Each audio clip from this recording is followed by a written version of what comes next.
Okay, I think we are ready to begin. Good afternoon, everyone.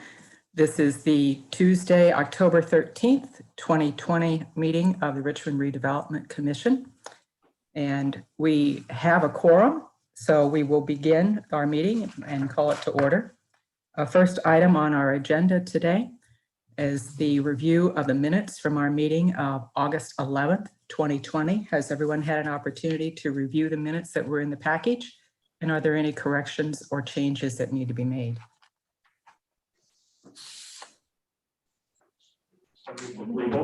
Second. There's been a motion to approve the minutes as well as the second. All in favor, say aye. Aye. Aye. Jenny, if you could please unmute. Okay, good. Thank you. That's an aye vote. Minutes are approved. Thank you very much. Next item on our agenda is a review of the financials. And you should have the financials in your packet as well. Beth, could you please walk us through the financials? Sure. Quick note, as you'll see up at the top under the revenue, our first period TIF allocation came in 18.67% below where we had estimated that to be, and that would be due to the COVID-19 pandemic and businesses being unable to make those payments on a timely basis. We are hopeful that they will catch up in their November payment, but we have allocated for some of that revenue not to be received. So we should be receiving 1.4 million. So we've reduced that about 200,000 to offset that in our financials so that we do have a little bit of buffer for when that comes in so that we're prepared for that. Okay. As you look on the financials, a new line that you will see at the bottom is in, as you'll recall, in 2019, we began earmarking funding for the Richmond Community Schools capital projects. And we had put that in our budget, but as we were transitioning from our old finance system to our new finance system, we did not include that on our financial statement. So we now have that listed here. This $450,000 that you see listed here, that is for the 2019 and 2020. So this line will continue to accumulate until there is a project that's brought before us that the commission approves and those funds are utilized. And so we're accumulating that at the rate of what, 250,000 a year? Yes, it's 250,000 for 2021 and the next 4 years after that. And as you'll see when we get to Johns Manville, there's also an allocation from the Johns Manville that is at $50,000 a year. So you will see $100,000 listed as an RCS capital projects earmark on the Johns Manville cash flow sheet as well. Very good. So at this time, I spoke with Valerie from the Economic Development Corporation just last week. She has been in touch with Heartland, and at this point, they still do not have a decision about whether or not they are going to put the rail in. So we still have that earmark. That expires at the end of March of 2021. So they are down to their last 6 months to make that decision. So at this time, the total that we have available for projects is $4,094,963.11. Very good. Do we have anything on our list of projects under our obligations that we need to discuss or potentially deallocate any funds? Not at this time, no. Okay. Everything's active. Correct. Very good. With the certified technology part,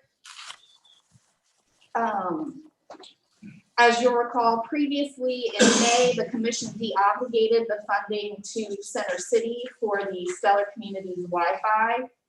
And then there was a request made by the Parks Department to upgrade the Wi-Fi at Elstra Plaza, which was approved by the commission. And that obligation is still remaining. They have not done those upgrades yet. So you'll see that still as a remaining obligation. So at this time, we have $950,957.47 available in the Certified Technology Park Fund. Do we have any idea when that Wi-Fi upgrade will occur? Is there a timeline on that you've received? They are working with Richmond Power and Light. There are going to be some upgrades to the plaza to put EV charging stations there. So they want to coordinate and do the work all at the same time. So they're working on putting that timeline together. That makes sense. Thank you. I just have a quick question on the bond obligations. The 89.7 is the remaining obligation for this year, correct? Correct. And what is our total balance on those bonds right now? I would have to look that up. I do not know that off the top of my head, but I will get that for the next. I will email that And out. tell me again what I asked before, but I forgot what we're paying on those. The legacy TIF is the bond that we took out to extend the life of the Redevelopment Commission, and we did that for Stellar projects. Right, and what rate are we paying on the bond holders? Oh, there's 0%. Oh, there is 0%. I thought that there was. Can't beat that. I will double check, but I believe, I was thinking, why was it? That doesn't sound right. I will double check. I know that the one with the Indiana Finance Authority Series B is 0%, but I'll double check the legacy TIF. But because we're tax exempt, I was just confused. Okay. yeah, I will double If you check. could for next time, I would Yeah. appreciate that. Mhm, Thank you. absolutely. Thank you. And the total outstanding. Yes, I'll send the amortization sheet. Awesome, thank you.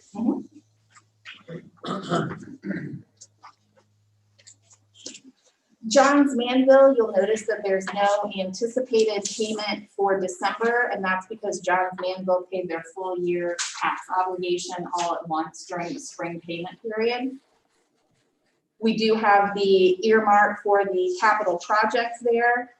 And now that our obligation to Johns Manville for additional projects has expired earlier this year, all of this funding is now available to the commission for use after the payment of the bond obligation each year. So we have $656,983.16 that's available to the commission for projects that would serve and benefit that allocation area. Okay. So that gives us a total of $550,000 that's earmarked specifically for RCS capital projects. That's correct. Thank you. And then with Heartland, right now, the agreement that we have with Heartland is that all of the revenue that's generated is used to make their bond payments. So that occurs for the first 10 years of the bond obligation.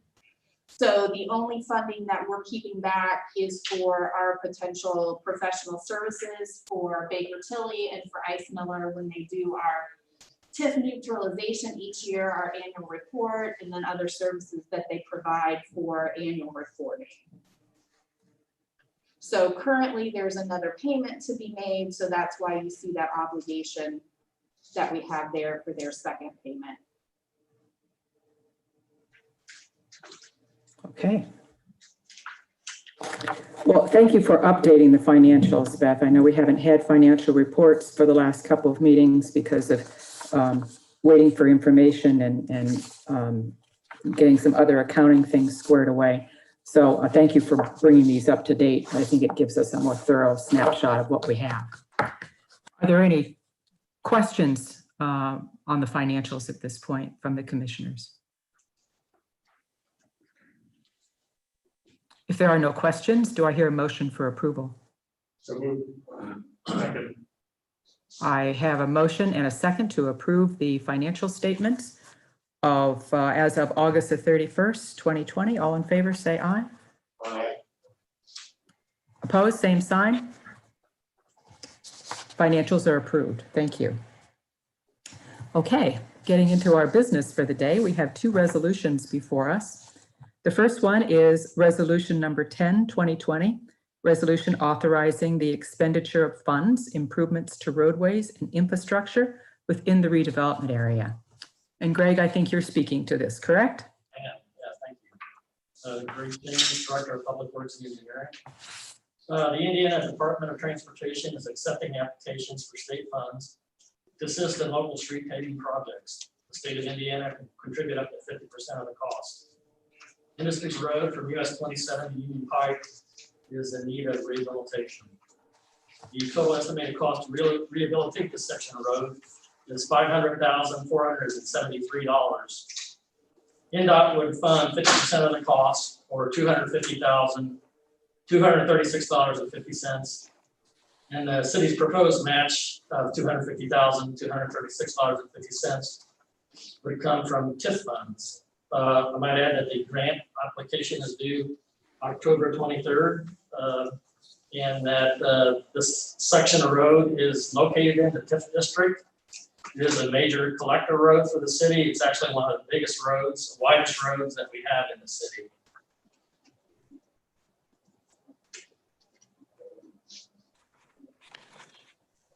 This particular road gets a lot of truck traffic too, does it not? It does. It services our industrial park to the northwest, and a lot of vehicles use it. Again, it goes from the north side of town to the northwest side of town. And very heavily used. It was constructed in 1999, so we really haven't done anything to it for 21 years. So it's served its life pretty well. Yeah. I thought the same thing. I guess I can't believe it needs to be done. Yeah, I didn't hear your comment, Gary. I'm astounded that it's been 21 years. Yeah. Time flies, doesn't it? That's what I said.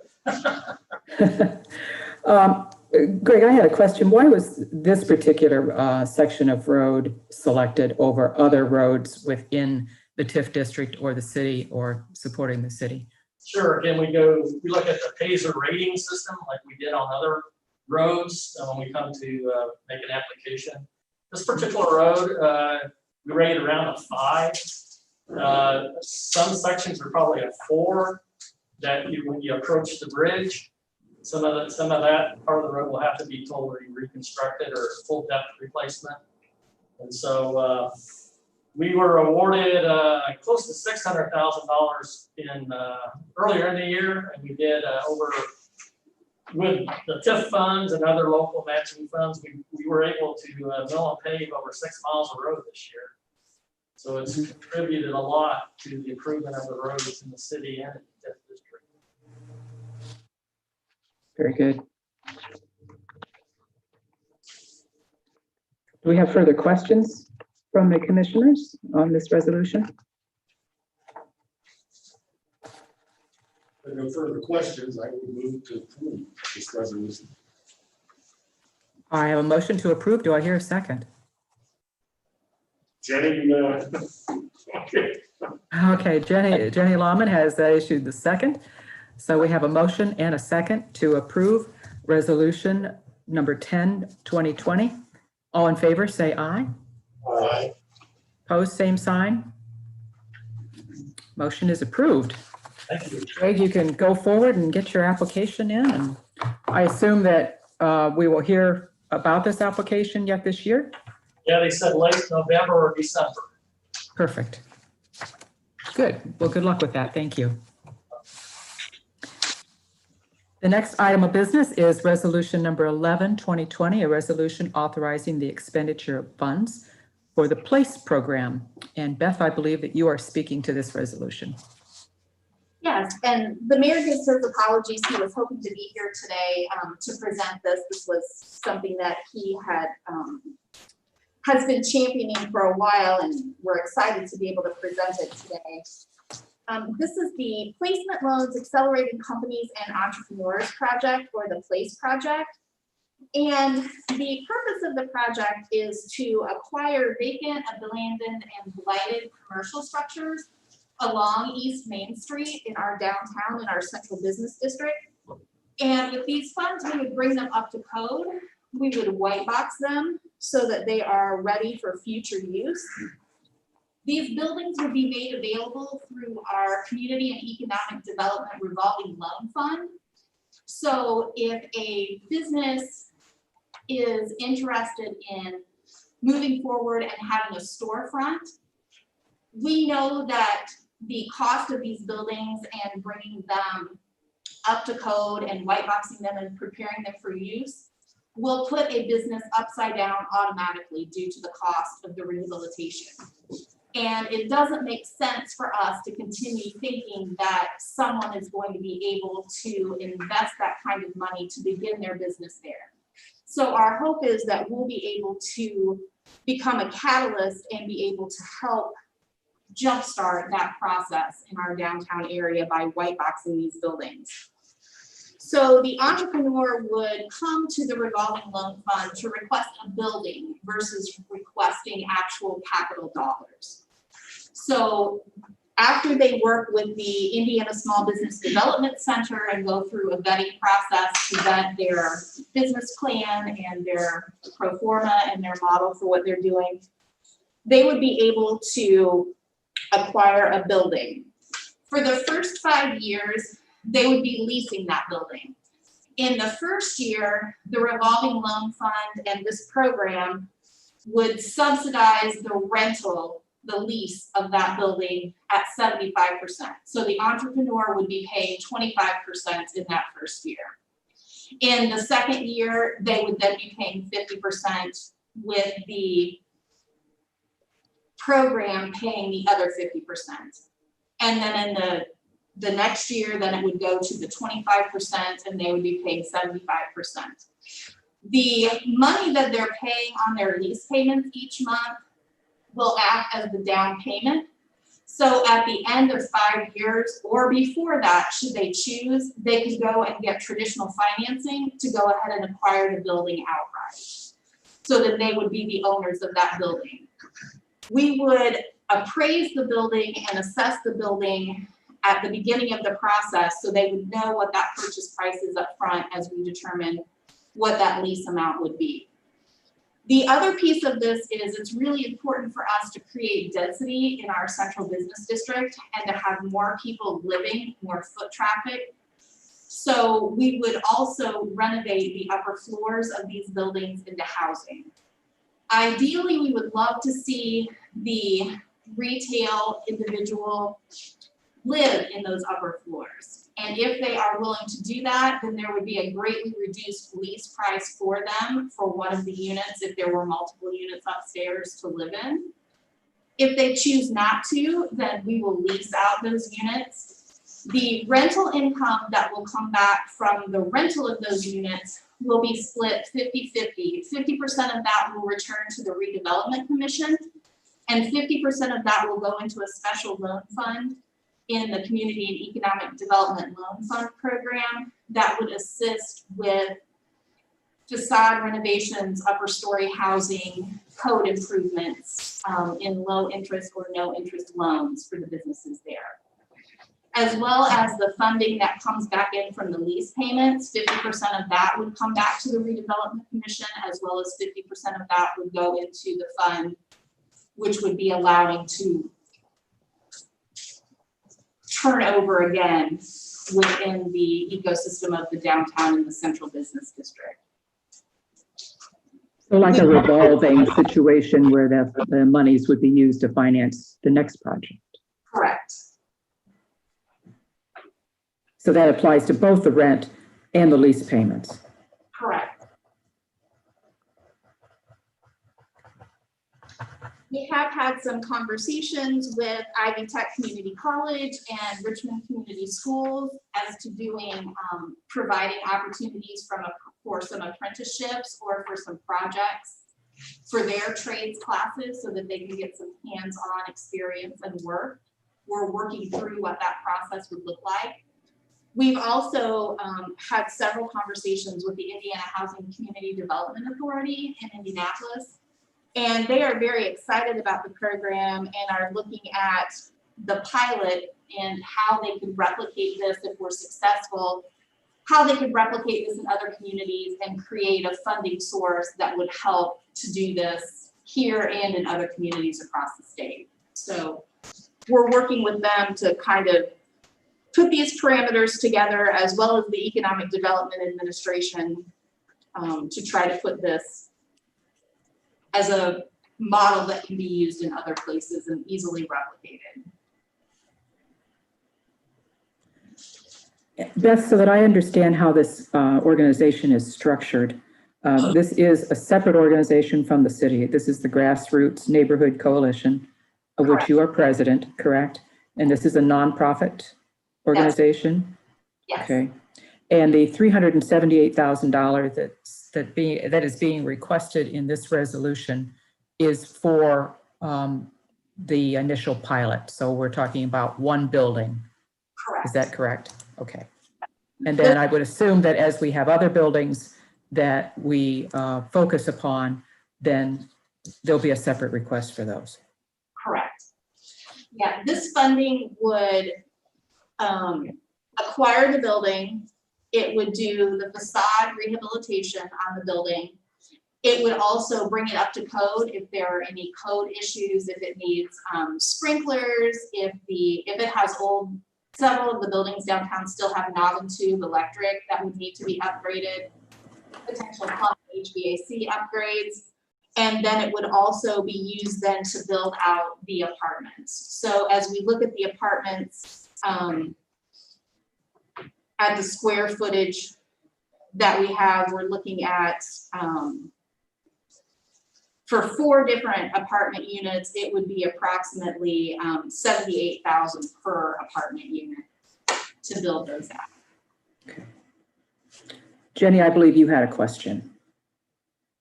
No? Okay. Been answered? All right. Thank you. Very nicely in with Richmond Rising. We've heard a lot during Richmond Rising about revitalizing the central business district, getting more retail in. And we do have entrepreneurs that are interested, but it's priced out of their reach. I mean, they're barely working to produce their product and to move that forward, and then to take on the additional responsibilities of a lease and overhead. It just kind of puts it out of reach initially until they kind of get up on your feet. So this is a jump start to basically get them in there and get their business started without having to assume all of the costs associated with improvements. Correct. And then people know that they're in a safe building that's completely up to code, and we don't have to worry about the workmanship or anything that's been done there. Okay. And without going into any detail, I assume you have a list of properties that you're focusing on. We do. We have a list of 5 different properties, and we're hoping that the first one with the pilot is the one that we feel would be the most manageable. It's a manageable size and scale for an initial pilot project. And if you're able to acquire it, when would work start? When might we see something actually happening? As soon as we're able to close, then we would engage with an architect to do the design work for the apartments, as well as to look at what code upgrades we need, and then we would start putting bid specifications and go ahead and put those out to bid to go ahead and get the work completed. Are those architectural fees included in the $378,000? Yes, they are.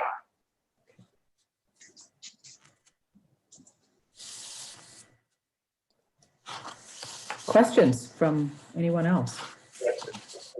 Who will be owning the property? The neighborhood, The grassroots neighborhood organization will own it initially. okay. And so that'll take it off the tax rolls.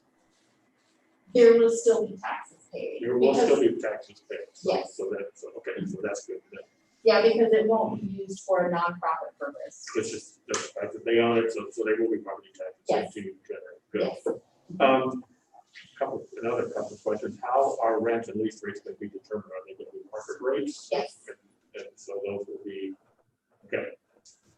Yeah, we want them to be market rate apartments. We've had a lot of interest in market rate apartments. Well, and it should be, because we don't want to compete Right, against others, so we need to charge a fair rate. yes. Even though it is being subsidized. Mike, I think that's a very good question. It leads to another question. Since Common Council just recently addressed an ordinance to have to not have nonprofits within the downtown area, I'm assuming since grassroots will actually be paying taxes, that would be exempt from this ordinance that Common Council addressed. Maybe Gary, that's a question for you too. In my opinion, yes, it would exempt them from the force of that ordinance. The intent of that ordinance is to make sure we get property tax revenue from all properties along the Right. border, obviously, as long as we're doing that. It really doesn't matter who owns it. Okay. We don't have to apply for any kind of waiver there associated with that ordinance? If we do, we're gonna have to create it. Okay. Just want to make sure.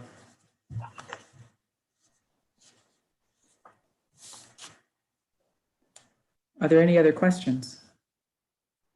So, okay, so the grassroots will own this building, let's say this project is a success, and we have an entrepreneur in there on the base floor, and then we have the apartments let, regardless. Then will the project, or then will the building just be put on the market for sale? No, the entrepreneur that goes in will be able to purchase that building. And again, that'll be a market rate. Yes. Mhm. And, you know, and an empty building is worth less than a building with a tenant and several tenants, so that's gonna affect the price of Well, the property. We will assess and assign a value to the property at the beginning of the project. And that will be the purchase price. That will be the purchase price. Okay. Even with improvements and all that stuff, we're gonna be giving up any kind of capital improvements to the, that they put into it, that'll, that's pretty good for the potential buyer. Kathy? Yes, Jeff. And I didn't hear, maybe it was stated, that makes the assumption that the business going into the property will end up purchasing, but what happens if they decide they don't want to purchase? Is there a limitation? Is it like a balloon? I mean, how would that work?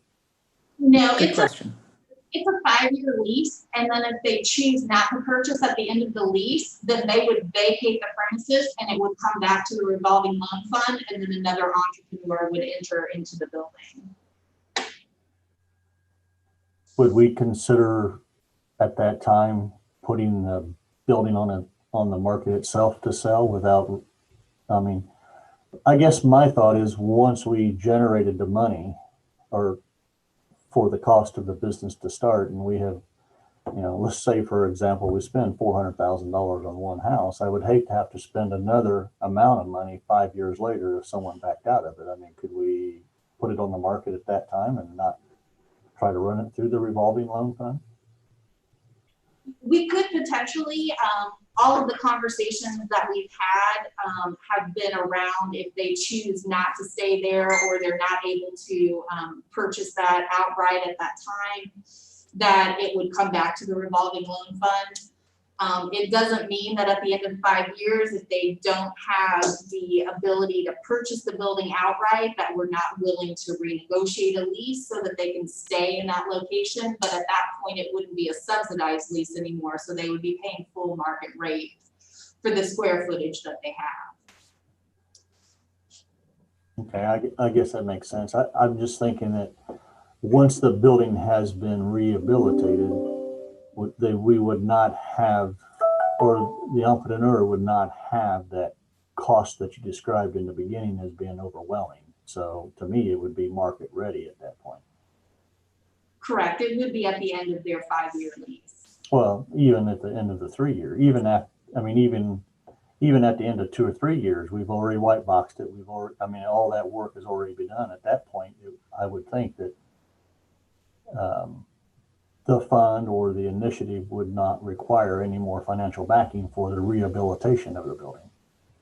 No, the building, all of the rehabilitation will be done on the front end prior to the business moving in. So we'll simply be white boxing it. So if they need to, they'll be responsible for painting, if they need to put up some walls or partitions or whatever they're going to do to make the space their own, that would be their responsibility and their investment. We would simply be wide boxing it and preparing it for somebody to come in and finish out the space. Okay, thank you. I guess that does lead to another question. What if the person that is leasing it really is not a good tenant, and the building falls into decline? Windows are damaged and they don't replace them or something of that nature during this period. What is the process of more or less oversight associated with how this building is managed during this time period? Yeah, there will be within the agreement with the individual that's going in there, it will have the agreement about how they are to maintain the building, and their requirements will also be requiring the insurance, and that will be named as the additional insured on the insurance policy for the location. So there will be some clawbacks and some different things within the language of that lease to ensure that they do maintain it properly. Because I think we would all hate to see it, being restored and then someone's not maintaining it, and then we're not only out the money, but we potentially would be spending more money to again bring it back up to code. And very likely some tight eviction standards. So if they like Beth said earlier, if they breach the contract, we would have some eviction language in there to make sure that we can get them out in a timely manner. Okay, very good. Jenny, I think you had a question. Yes. Would there be a priority to have the storefront available before the upstairs apartments are ready, or what's the thought pattern on that? All of the construction would occur concurrently. So in an ideal world, it will all complete at the same time. Any idea on a timeline? I have absolutely no idea how long something like that, once the process and all of the paperwork and the selection has been done, from start to finish work, how long would something like that take? It's probably going to take approximately 45 to 60 days to acquire the property. And then it will probably take another 60 days to do the design work and the bid specifications for the process. And then at that point, then the contractors would begin, and more than likely, it will depend on their availability and their schedule. But I would say you're probably looking at about a year altogether. Would you say, Gabriel? Yes.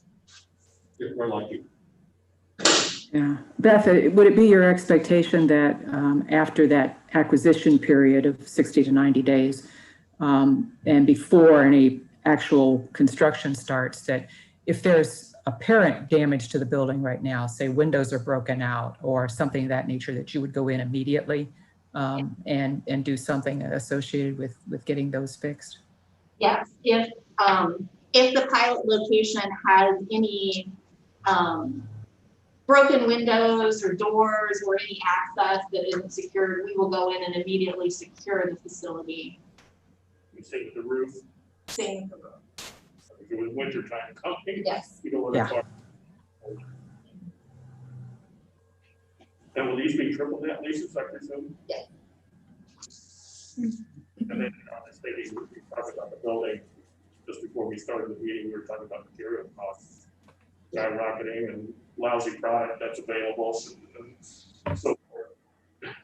The timing of this in a way isn't great, but at the same time, at least as I understand it, contractors are really busy. Are we timeline based on realistic assumptions or? It's realistic because we're going to have a lot of indoor work as we're going into, So that'll keep, okay. that will help by having the indoor work. Mhm. And also, I think with knowing when the timeline is when we would actually be beginning construction, by allowing them to know about this now, they can kind of look forward into their schedule and be able to see an opportunity to keep their employees busy throughout all of the winter months and the cold that we would see at the first part of the year. I assume you'd be looking at local contractors. Yes, we will be using local. Additional questions? Beth, I think it's wonderful that we're starting small so that we can learn as we go. I'm sure that some things will come up that we didn't exactly expect, or there'll be some additional questions. And I think it's a good idea to start with a single project and use that as a learning curve. I think it's a good idea. I like it. It's exciting, and let's hope this comes to fruition in a manner that we thought it would, that there is indeed a market for young, or not necessarily young, but entrepreneurs that are, and who's gonna do the vetting of the business plan and all that? The Indiana Small Business Development Center. Oh, nice. That is great. I think it's such a great idea. I move to approve the resolution. Okay, we have a motion to approve. Do I hear a second? I have a second. All in favor of approving resolution number 11, 2020, say aye. Aye. Opposed, same sign. Resolution passes. Thank you, and I think this is an exciting project. I can't wait to see us move forward on it and see some real positive change in the downtown area. Good luck, Beth. Thank you. Thanks for all your work on that too. Yes, indeed. Okay. Project update, Beth? Wanted to give a few updates on some projects that have been funded. One would be the Mechanics Laundry Building. We funded that acquisition. We are working through the title company. There's some additional documentation because of the changes of ownership and because of the way that organization is structured, that we need that documentation prior to being able to close on the property. So we had anticipated closing on that property early this year and actually coming back to the commission for funding to demolish that and go ahead and put the parking lot there. But at this time, we're waiting for the seller to provide us the documentation that we need so that we can close on that property. So Okay, the 25,000 is still good on that? yes. Okay. Yes, we have the signed purchase agreement, just in going through the closing process with the title company. There were a couple of things that popped up that needed to be reconciled. So the attorneys for Mechanics Laundry are working on getting that documentation to us so that we can complete that closing process. Very good, thank you. And the Bradford at 1200 East Main, we are awaiting transfer of that from the county. And again, we had hoped to begin that process and have that demolished yet this year. We still may be able to do that, but we are waiting for the transfer of that property from the county to the city. Is that why that obligation's not showing up in our 2020 remaining obligations? Because the transfer hasn't occurred yet? I believe, let me see.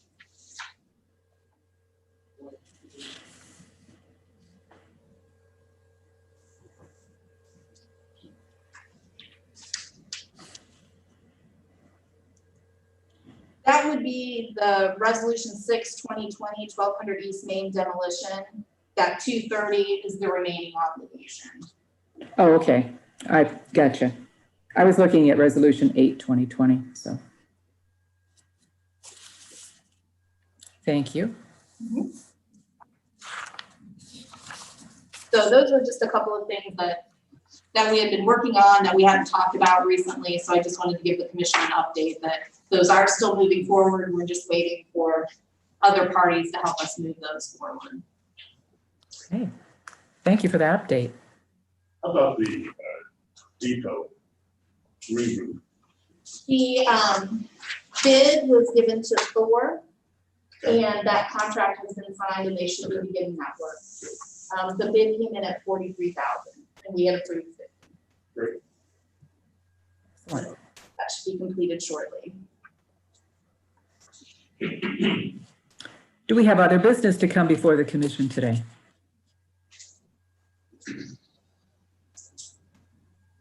Beth, did you want to discuss anything associated with our next meeting and timing? Yes, I would like to ask the commission to have an extra hour at our next meeting as a special session. We are at the point now with Richmond Rising and some other projects that it is time for us to do strategic planning around our new project plan that will replace the current project plan that we have. So From like 2007, so it's long overdue. We've waited a long time for this.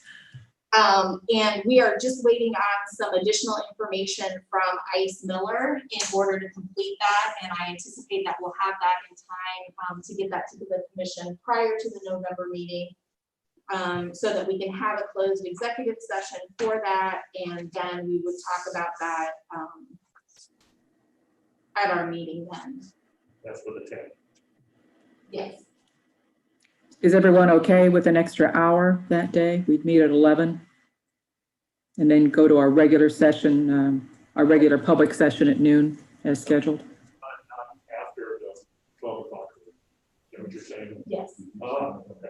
if that works. Yeah, That work for everybody? You Yes. good, Jenny? Okay, good. All right. Any other business to come before the commission today? If not, I think we've had some good resolutions and some good discussion today. I appreciate everyone's attendance and input. And the meeting is adjourned. Thank you very much.